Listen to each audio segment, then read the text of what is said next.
Hora Geral. Apoio. Grupo Mendes. Ajudando a construir a história da região.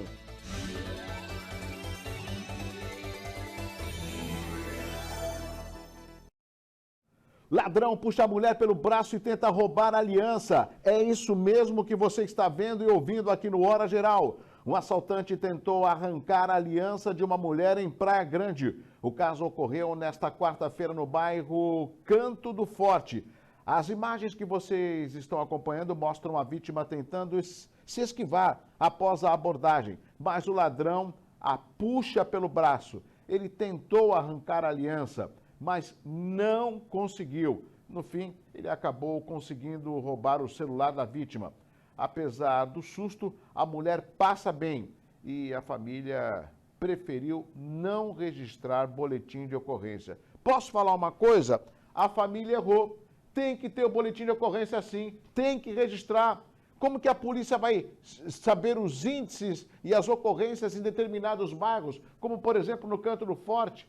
Pode deixar na tela, Fábio. É impressionante.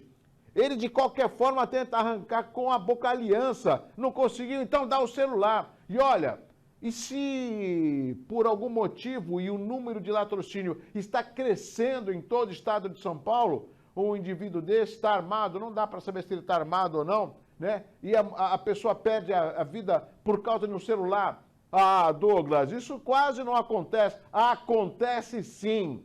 Acontece sim. Você viu o que aconteceu com o Lucas, né? Se não me engano, é Lucas, o neto do Luciano do Vale, aquele narrador esportivo da Bandeirantes, já falecido, o neto dele que foi vítima de latrocínio, né? Um menor, era um menor, exatamente, ele já se apresentou, disse que ele matou. Quer dizer, a gente tem que falar que ele foi recolhido, né? Por causa do Estatuto da Criança e Adolescente. 15 anos, e isso que você acabou de ver, amigos do Hora Geral, aconteceu em Praia Grande. Ô Douglas, mas o Canto do Forte costuma ser um bairro tranquilo. É, tranquilo até demais, porque a imagem, o Fábio está colocando na tela, a imagem fala por si só, né? Ou seja, ó, você vê, olha, ninguém também vai arriscar, amigos, ninguém vai arriscar de chegar perto, né? Quem vê, muda de faixa, não passa do lado com receio, olha lá, não consegue arrancar a aliança desse vagabundo, né? Ah, Douglas, se ele for menor, não quero saber se é menor ou não, não quero saber, né? Só porque é menor a gente tem que ter outro tratamento. E outra coisa, está na hora do Congresso colocar em pauta e votar a redução da maioridade penal, sabe? Tem que mudar isso. Quer dizer que 17 anos não sabe o que é errado? 16 anos não sabe o que é errado? 15 anos não sabe o que está errado? Aí a gente vai ficar sempre refém, né, desses assaltos. Olha, não podemos esquecer também aquele latrocínio que teve aqui no Perequê, no Guarujá. Tudo isso tem que ter uma discussão da sociedade e uma atuação mais efetiva da justiça e também das polícias, eu digo civil e militar. Olha, um outro assunto, nós vamos mostrar um outro assunto aqui no Hora Geral. Mais um acidente, né? Isso não é novidade. Mais um acidente envolvendo carreta na Via Anchieta e o Fábio já está colocando imagem na tela ali. Poxa, Douglas, de novo. E isso tudo foi hoje pela manhã. Uma carreta de algodão tomba na Cônico Domênico Rangoni. Uma carreta carregada de algodão tombou na manhã desta quinta-feira, né? À altura de Santos. Equipes da Ecovias do Corpo de Bombeiros e da Polícia Militar Rodoviária foram acionadas, né? Para tentar dar não só uma retaguarda, mas um atendimento no local para evitar o congestionamento, porque, olha o tamanho da carreta e o tamanho da carga que caiu, né, nesse tombamento da carreta. O que significa, amigos do Hora Geral? 3 pessoas ficaram levemente feridas no acidente e precisaram ser encaminhadas para a unidade de pronto atendimento do Panda, conhecido como Panda Rodoviária, na cidade do Guarujá. Ainda não há informações sobre as possíveis causas de acidente, né, com a Polícia Militar e também Rodoviária. Eu falei Anchieta porque na Anchieta é um local também recorrente de acidentes. Cônico Domênico Rangoni não é diferente, porque a Cônico Domênico Rangoni, né, é também uma rodovia que dá acesso ao porto, né, Se você não sabe, amigos do Hora Geral, eu sei que a maioria deve saber, o Porto de Santos ele tem a margem esquerda e a margem direita, ou seja, tem a margem do lado do Guarujá. E os caminhões, quando chegam para descarregar, por exemplo, na margem do lado do Guarujá, eles têm que vir por terra. Como? Através da Cônico Domênico Rangoni, né? Só para que você tenha uma ideia, por exemplo, né? Descem pela Anchieta, aí entra ali à esquerda e pega a Cônico Domênico Rangoni. É uma outra estrada que leva ao porto na margem do lado do Guarujá. Se não houver uma solução, não digo imediata, porque não se constrói uma estrada de um mês para o outro, né? Mas uma discussão, eu já entrevistei aqui o secretário de Logística e Transportes do Estado de São Paulo, João Otaviano, né? Para que pudesse ter o mais rápido possível essa ligação. Ele falou que é um projeto que já está sendo discutido junto ao governo do Estado, ligando ali um trecho do Rodoanel para desembocar direto na Cônico Domênico Rangoni, né? Tem um outro tema, porque nós vamos conversar no segundo bloco com o André Ursini, que é o CEO do Complexo Andaraguá. Quero que ele fale sobre esse investimento de 40 milhões para o Porto de Santos, que o ministro Tarcísio disse que vai ser o maior porto do hemisfério sul, a importância, né, dessas obras fundamentais, não só para a nossa região, amigos, para o Brasil. Só para que você tenha uma ideia, 30% do que entra e sai no Porto de Santos, né, no Brasil, passam pelo Porto de Santos. Então, no mínimo, você tem que dar uma boa infraestrutura, né, para que esses veículos pesados não encontrem problemas na hora de trazer as suas cargas. Este é o Hora Geral e os temas serão sempre debatidos aqui com muita responsabilidade. Pode pôr na tela, Fábio. Você viu só a quantidade de algodão? Põe na tela. Olha aí, olha só a quantidade. Ainda bem que não teve nenhuma vítima fatal, mas isso tudo acaba preocupando e muito a nossa região, amigos do Hora Geral. Bom, agora eu quero chamar o meu amigo Marcelo Garuti.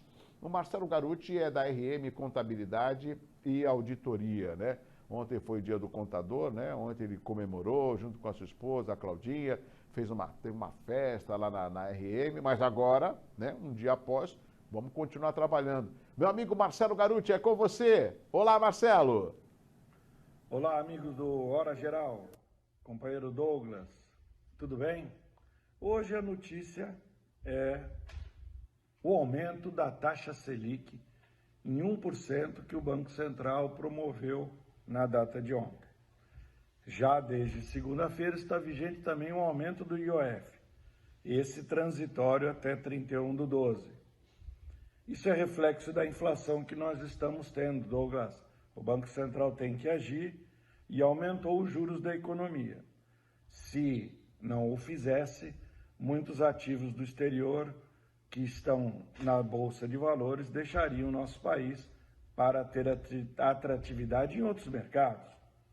Mas isso penaliza as pessoas que estão captando empréstimos para a retomada da economia. É uma necessidade e na ata do Copom está dizendo que esses juros vai aumentar. Possivelmente em 2 etapas, até o final do ano, terminamos com 8,25, talvez 8,5% de taxa Selic anual. Para o ano de 22, eles têm uma previsão de redução dessa taxa Selic com o recrudescimento da inflação. Vamos ficar atentos e minimizar o nosso ônus financeiro. Grande abraço. Grande abraço, meu amigo Marcelo Garuti. Tudo envolve, a gente só ouve aumento, né? A gente começa a ficar preocupado, né? Muito preocupado. Bom, dando sequência aqui no Hora Geral, antes do Celso, né? Eu quero mostrar para vocês que o vulcão, né? Esse vulcão, ele já está dando trabalho. A informação que nós temos, e o Fábio está colocando na tela, né? O que significa? Ele vai ficar alguns meses e isso deixa muito preocupado a população. Por quê? Porque a gente não sabe como vai ser o comportamento dele, amigos do Hora Geral, né? Após a erupção do vulcão La Palma, né, na Espanha, a preocupação das autoridades agora se concentra na chegada da lava vulcânica ao mar. O fenômeno já destruiu mais de 100 de casas e chegou e abrigou, melhor, a evacuação de milhares de pessoas da região. É difícil determinar quando isso vai ocorrer. O principal motivo da preocupação é a reação química gerada pelo contato do fluido com a água salgada.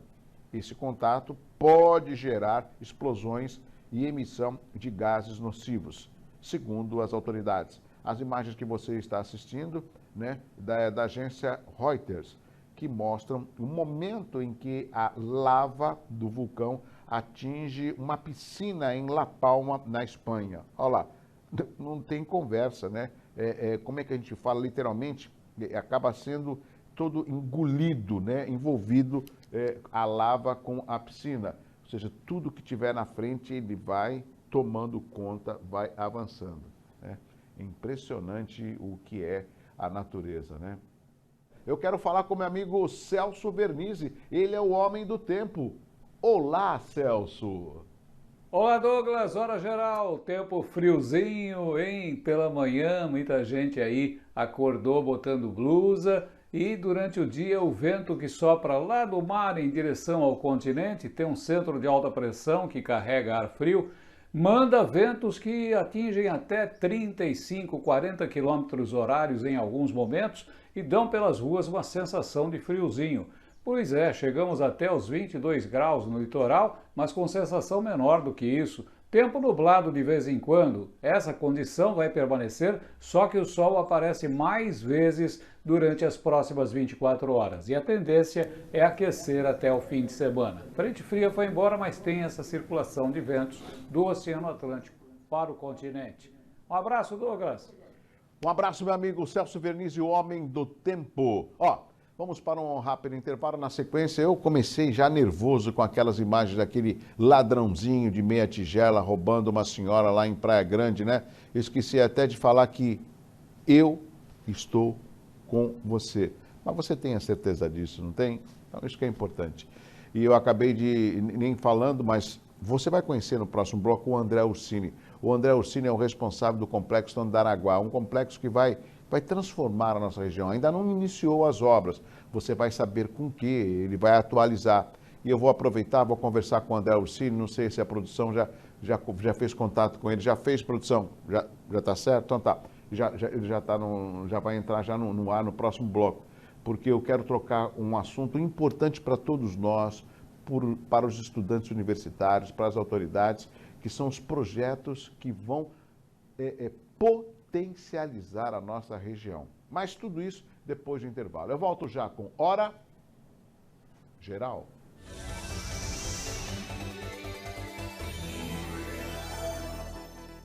Vai montar o seu negócio próprio e quer entender de tudo que é necessário? Tem a sua empresa e quer acompanhar os resultados que ela apresenta? Saiba que nós da RM Auditoria Contábil já oferecemos há mais de 30 anos esses serviços. O conceito de parceria com o cliente, nosso maior ativo, faz com que estejamos sempre prontos a atender suas demandas. Equipe técnica treinada e motivada para executar as tarefas que o seu negócio necessita, pois o nosso objetivo é que seus números sejam tratados com eficiência. RM Auditoria, Avenida na Costa 258, quarto andar em Santos. Telefone 3208-2444. RM, somando o nosso futuro ao seu.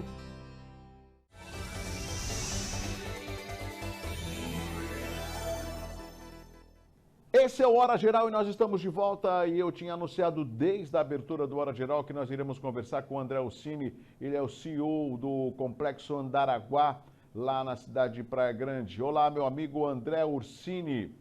Tudo bem com você, André? Olá, Douglas, tudo bem? Graças a Deus. Você está bem? Como é que vai o pessoal do Hora Geral aí, que nos acompanha todo dia? Tudo na paz, graças a Deus. André Ursini, antes de mais nada, é uma satisfação estar conversando com você. E eu vejo em algumas pessoas da nossa região, e eu destacaria você como uma delas, um visionário. E o que eu vejo um visionário?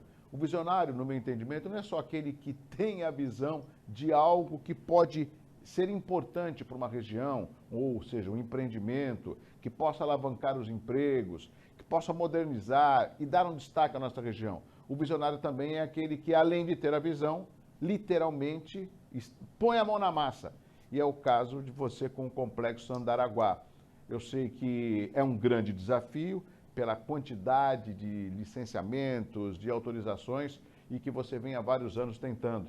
Antes da gente entrar nos assuntos importantes da região, é natural que você atualize alguma novidade com relação ao início da construção do Complexo Andaraguá? Não, Douglas, infelizmente a gente ainda aguarda o julgamento do recurso do Tribunal de Justiça, né?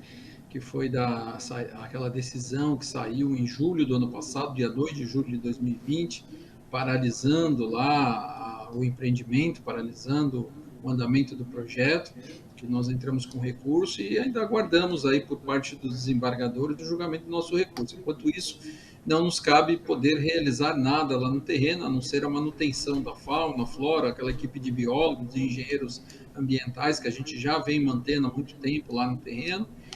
Então, a gente fica de mãos atadas até sair essa decisão aí para a gente saber se a gente vai ter o projeto andando ou não. O André, só para atualizar aos nossos amigos do Hora Geral, às vezes a gente tem uma entrevista, outra a gente esquece. Existem alguns números que me sensibilizaram desde quando eu entrevistei já há alguns anos atrás. Só lembra aos amigos do Hora Geral, os nossos amigos da região, os internautas, quantos empregos diretos e indiretos ao iniciar a construção do Complexo Andaraguá? Olha, Douglas, o Complexo Andaraguá está dividido em 5 fases, né? A cada 2 anos, uma fase de construção, né? A primeira fase seriam 206 mil metros quadrados de galpões, o que gera já de imediato 3.500 empregos. Depois vem a segunda fase, que é mais 200 mil metros de galpões, e a pista do aeródromo, né, que complementa o projeto. Depois a terceira fase são algo em torno também de 200 mil metros de galpões, mais a parte comercial, que é aquela torre comercial, que nós temos lá 220 salas comerciais, uma torre de hotel com 142 apartamentos e um mall no térreo com 86 lojas. Então ele vai gerando durante a construção aí algo em torno de 3.500 empregos. Aí o empreendimento completo, em sua plenitude de operação, ele gera 17 mil empregos diretos, né? Na cadeia logística, para cada um emprego direto, você gera 3 indiretos.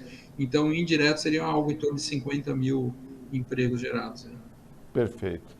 Bom, eu fiz questão de provocar mais uma vez esse tema com os amigos do Hora Geral, porque o André Ursini, além, quando eu falo do visionário, é o empresário que investe. E outra coisa, sabe, amigos, tem algumas poucas, ainda bem que são poucas pessoas que falam, empresário, gasta ganhar dinheiro. Escuta, no mundo todo, o empresário não investe para perder dinheiro, ele investe para que ele tenha retorno do dinheiro que ele está empregando. Agora, quando ele emprega, quando ele investe, ele ainda amplia, através do seu projeto, uma região, que é o caso do Complexo Andaraguá, todos ganham. E não é só Praia Grande, né, André?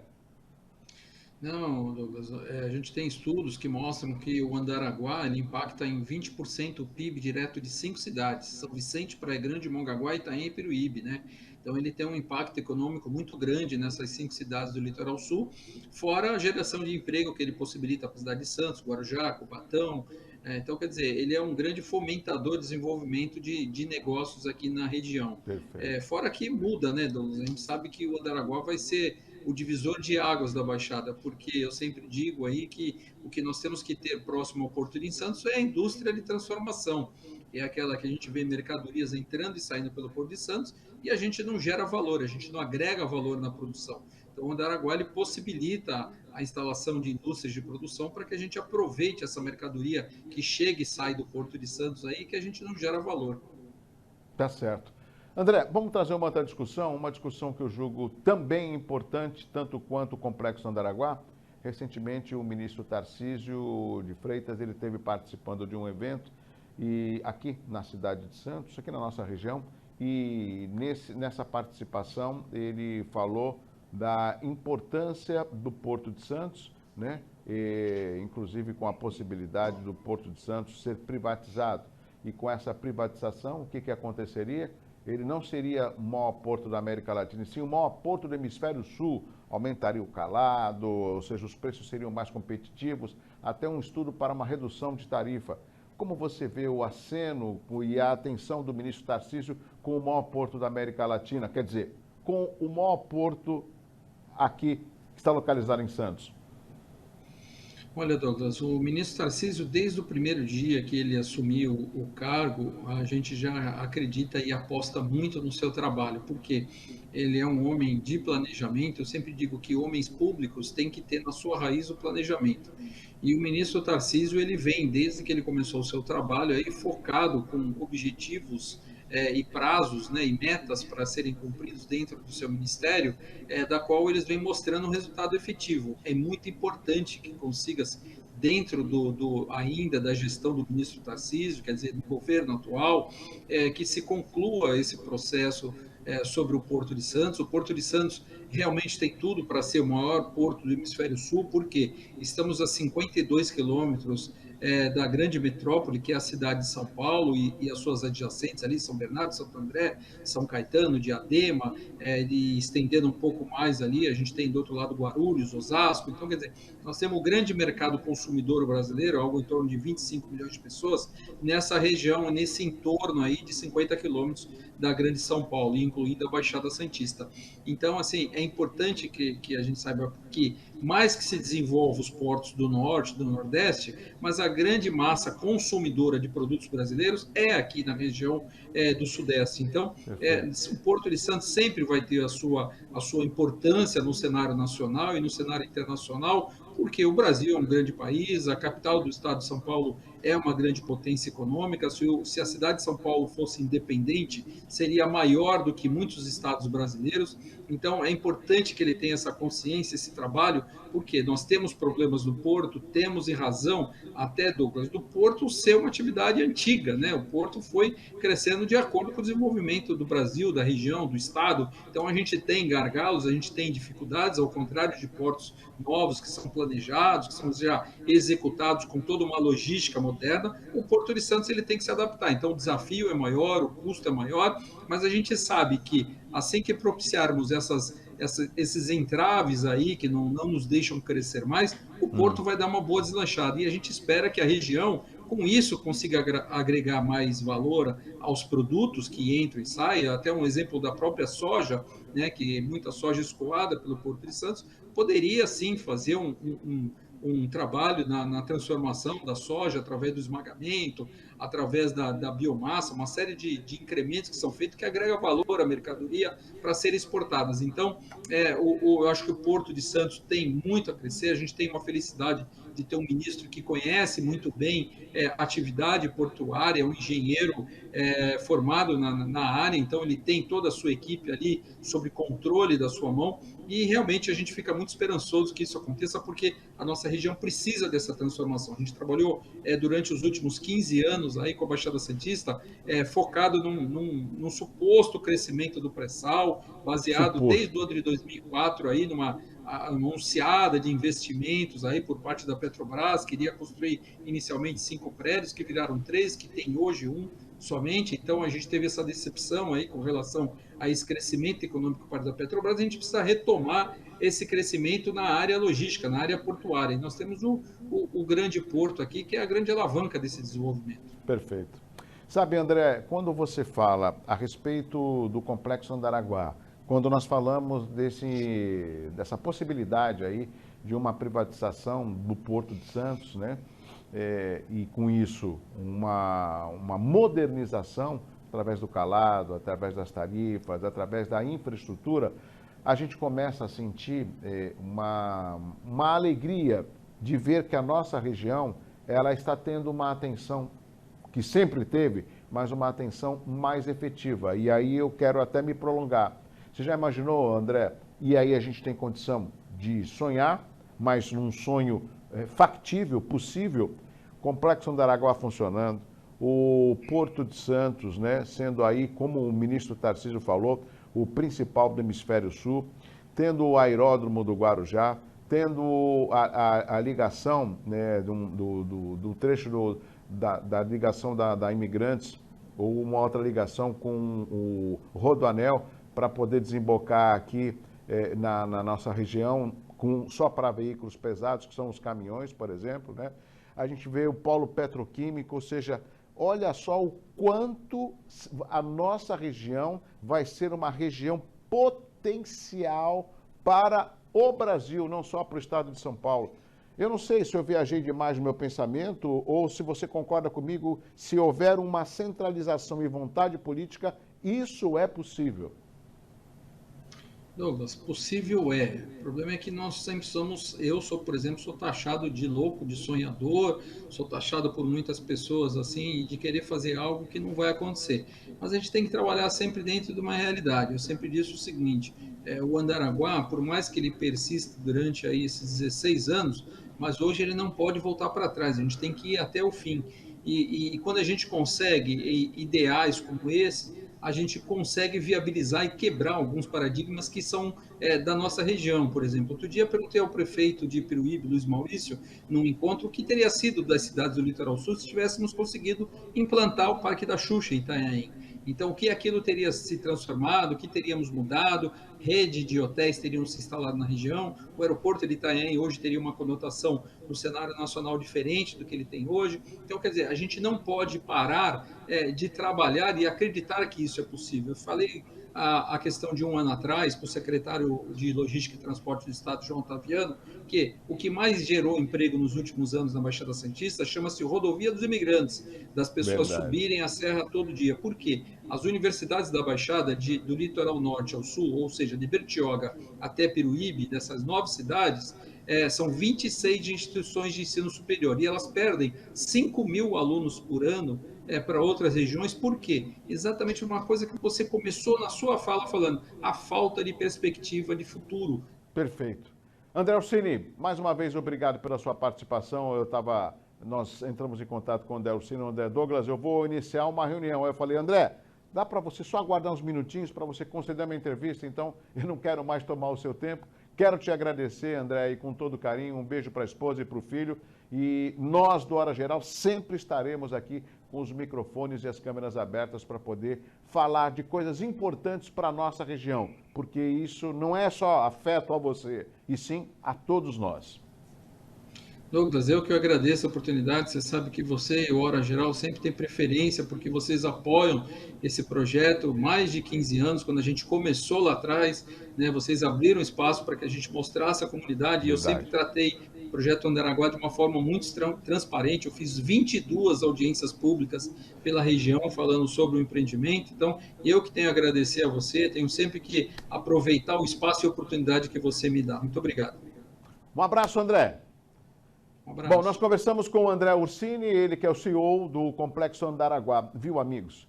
Essa é a nossa responsabilidade. Ô Douglas, por que nossa? Porque nós temos uma equipe, né? O Hora Geral, ele não se resume só à minha apresentação. Atrás das câmeras, eu sempre quero lembrar disso, tem uma equipe de profissionais, tem uma equipe de produção, existem técnicos, né, para poder levar até você uma qualidade, um conteúdo jornalístico de temas importantes aqui para a nossa região. Eu, com muita humildade, digo que se cada programa da nossa região provocasse temas de responsabilidade de todos nós, das 9 cidades, e cobrasse com responsabilidade, e isso eu sei que todos têm, os nossos representantes, nós com certeza sairíamos desse marasmo, né, de tantos projetos anunciados, divulgados, né, de promessas e que não saem do papel. O momento e o tempo é outro. Por isso que a imprensa, ela tem que estar sempre ao lado, né, do desenvolvimento e trazer essas discussões que nós fazemos aqui no Hora Geral, tá certo? Amigos, interaja, participe, 98170-1434. Lógico, amanhã tem mais. Um abraço assim, ó, um abraço forte pra você. Tchau, tchau, até amanhã. Hora Geral, apoio Grupo Mendes, ajudando a construir a história da região.